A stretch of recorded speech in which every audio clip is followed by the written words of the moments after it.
Hola, muy buenas tardes. En este vídeo a explicar las características básicas del románico, tanto en arquitectura, pintura y escultura. Algo que ya hemos visto en clase, pero que vamos a profundizar un poco más, pues es materia indispensable para el examen. Y luego también en una segunda parte vamos a hacer un breve comentario sobre la presentación de los vikingos que han hecho el grupo de los aztecas y un poco alguna anotación más sobre otros pueblos que llegaron a Europa en torno al año 1000 aproximadamente. ¿De acuerdo? Bien, comenzando con respecto al arte, ¿vale? Tenemos que tener en cuenta que estamos en un mundo en el que la gente va al campo. Al ir al campo, la iglesia tiene que evangelizar y por eso la iglesia también va al campo para que los fieles, los feligreses, pues estén más cerca de Dios, ¿no? Para que el trabajo no sea solamente trabajo, sino que sea un trabajo que se pueda ofrecer a la divinidad, ¿no? Bien, nosotros cuando hablamos de arquitectura románica hablamos de una arquitectura tosca, gruesa, muy vasta, muy vasto más que nada por los muros, muros de piedra bastante de grosor considerable y que de alguna forma pues permite ese objetivo de ser un arte fundamentalmente religioso y didáctico, ¿no? Es decir, que nos permita que todas las enseñanzas que nos permiten la Biblia pues se plasmen en esa pintura, escultura o arquitectura, ¿no? Entonces, por eso los principales edificios van a ser iglesias y monasterios, aunque en menor cantidad lo serán los castillos. Importante de estos edificios románicos, la base, es decir, la planta del edificio. Veis, por ejemplo, que esto es una planta de cruz latina, por lo que el transepto, o también llamado crucero, ¿vale?, está por encima de la mitad de la nave principal. ¿De acuerdo? Una nave principal que puede tener, como dice aquí, 3, como es este caso, 3 naves o 5 naves. ¿De acuerdo? Si fuera 5 naves, esta sería la central, 1, 2, 3, faltaría 4 y 5. En este caso sería una planta de cruz latina de 3 naves, en el que el transepto o crucero también tendrá 3 o 5 naves. La característica principal es que la cabecera, esta es la cabecera de la iglesia, este es los pies del templo, pues la cabecera tiene forma de girola. Girola viene del catalán giro, y también del italiano, giro, vuelta, giro, ¿vale? Mientras que los pies del templo se va a situar lo que llamaremos como el campanario, o la torre, o torres, ¿de acuerdo? Ahora bien, nosotros, ¿veis que aquí está dentro la nave principal y el transepto o crucero, y el crucero está por encima de la mitad de la nave principal? Pero todo el edificio está rodeado por un muro que lo inserta dentro y por eso se llama planta basilical. Es decir, una planta basilical es una planta cuadrada o rectangular. En el caso de una iglesia de planta de cruz latina será rectangular. Y dentro de esa planta basilical, dentro de ese rectángulo, encontraremos la planta de cruz latina. Como podéis ver ahí, ¿veis? Naves laterales, zona principal, nave principal o central, crucero, transepto, el ábside, ¿vale? Que es la forma ábside o girola, que se llama en catalán, ¿de acuerdo? Y luego pequeñas capillas auxiliares a ese girola que se llaman absidiolos, ¿de acuerdo? Bien. Aquí también lo tenéis con colores, se ve claramente, ¿de acuerdo? Nave lateral, nave central. Y veis aquí un elemento que es fundamental para el arte románico en arquitectura. Es el contrafuerte. El contrafuerte es lo que permite que el muro no se venga abajo, ¿vale? Entonces, queda muy feo, muy tosco, pero es el elemento fundamental que tenemos para poder sostener todos estos elementos arquitectónicos. ¿De acuerdo? Las cubiertas, pues aquí tenéis bóvedas de cañón. Veis que es un arco de medio punto que se prolonga hacia el interior, como ya explicamos en su día, y por tanto la prolongación de un arco de medio punto es lo que formaría una bóveda de cañón. Claro, elemento que es obviamente muy romano, ¿no? ¿Veis los gruesos? Mirad qué grosor tienen los muros. Muchísimo grosor. Por eso los edificios no pueden ser tan altos. Porque si fueran muy altos pesaría mucho la piedra y por tanto se caerían al suelo. ¿Vale?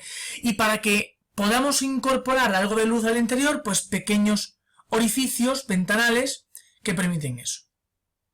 ¿De acuerdo? Está claro que para sostener todos estos elementos necesarias las columnas. Veis que aquí pues, le dan un poco un toque. Mirad los pilares que tenemos, los tipos de pilares que podemos encontrar. ¿De acuerdo? Esto es un pilar. Esto es un pilar. Veis aquí el arco de medio punto. Veis aquí también el arco de medio punto. ¿De acuerdo? Bueno, esto significa que las tribunas son simplemente como otro cuerpo más, pero suelen ser en iglesias muy importantes, por ejemplo Santiago de Compostela, ¿vale? Aquí veis la girola, veis aquí el transepto crucero, la nave principal y en los pies pues el campanario. Importante, para que en el centro de la iglesia encontremos más cantidad de luz, donde se situaría el altar, se levanta el cimborrio, ¿vale? El cimborrio. Bueno, esto ya para algún tipo de monasterio, ¿vale? Claustro. Esto sonará, ¿verdad?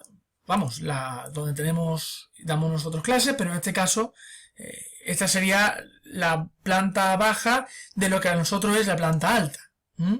¿Veis aquí también, ¿vale? Los arcos de medio punto, las bóvedas de cañón, el cimborrio, esa especie de elemento cilíndrico, que se eleva por encima. Veis también cómo respeta la planta. Veis, por ejemplo, aquí el famoso monasterio de Cluny. Veis las campaneras en su base, la girola, la nave principal. Aquí tenéis el cimborrio, ¿vale? El cimborrio de la nave central. Bien, aquí veis los muros gruesos, pocas ventanas, cimborrio, torres, el transepto posterior, el pórtico, ¿vale? Que en este caso, al ser muy simple, pues no va a tener mucho elemento. Aquí tenéis también plantas, veis que todo respeta la misma estructura. En este caso, fijaros qué pedazo de cimborrio. Impresionante. Ya podemos tener un cimborrio chiquitito o un cimborreazo como eso, ¿vale? Fijaros qué bonito, como esto ya es una evolución, como vamos evolucionando un poco más ya hacia la cúpula, porque el cimborrio evoluciona hacia la cúpula. Mirad, aquí, impresionante, las torres, el cimborrio, el campanario, ¿vale? Entonces, como elementos principales, la gran solidez, los contrafuertes, la cruz latina y los ábsides, el cimborrio, que se levanta encima del crucero, los arcos de medio punto y la bóveda de cañón, y las torres que hacen de campanario.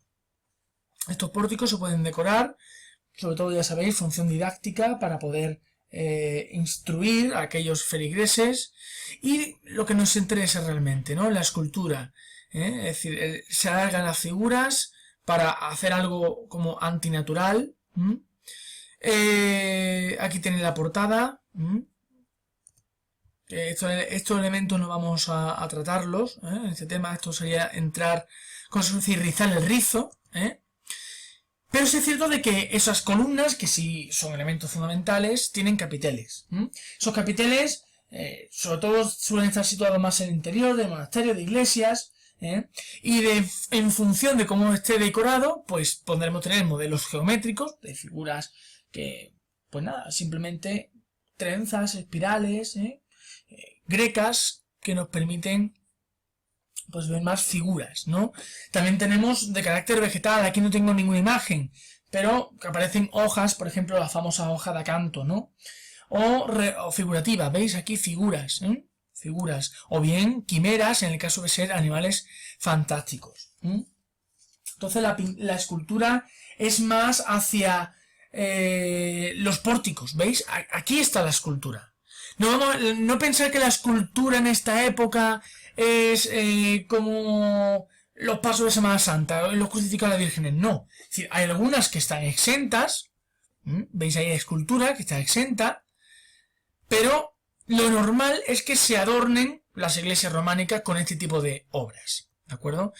Dentro de la escultura en general, lo que conocemos como la escultura de bulto redondo. Bulto redondo significa que no está pegada en ningún lado. Esta está pegada a algún lado, está pegada a la pared. Esta no, ¿vale? Importante, las vírgenes y los niños sentados rectos hacia el frente, serios, sin ningún tipo de diálogo entre ellos, con colorido, colores muy diferenciados, rojos, azules, amarillos, naranjas. Los cristos parecen que no sufren, ¿de acuerdo? Llevan faldas o vestimentas completas, importantísimo, 4 clavos. Y normalmente pueden llevar coronas, ¿de acuerdo? Veis también aquí la alargadez, cómo alargan el canon, es decir, la belleza, lo alargan las figuras. Y para acabar, vamos a ver con esta parte, ¿no? La pintura románica. Es importante entender que la pintura es un elemento que va a fomentar esa religiosidad y que va a ocupar la superficie interior de los templos. Por lo tanto, es decorativa. No pensemos que la pintura románica es un Velázquez, es un Goya. No, no, no. Es para decorar esos muros tan oscuros, tan feos, tan grises, pues le damos esos colores, ¿no? Y aquí, por ejemplo, a la izquierda tenemos el Pantocrátor. Pantocrátor es la figura del Señor bendiciendo, veis la mano, en plan de bendición, metido en mandorla, ¿de acuerdo? Al lado de sus elementos antropomorfos, es decir, aquellos que permiten la representación de los apóstoles, con el alfa, principio y omega, el fin.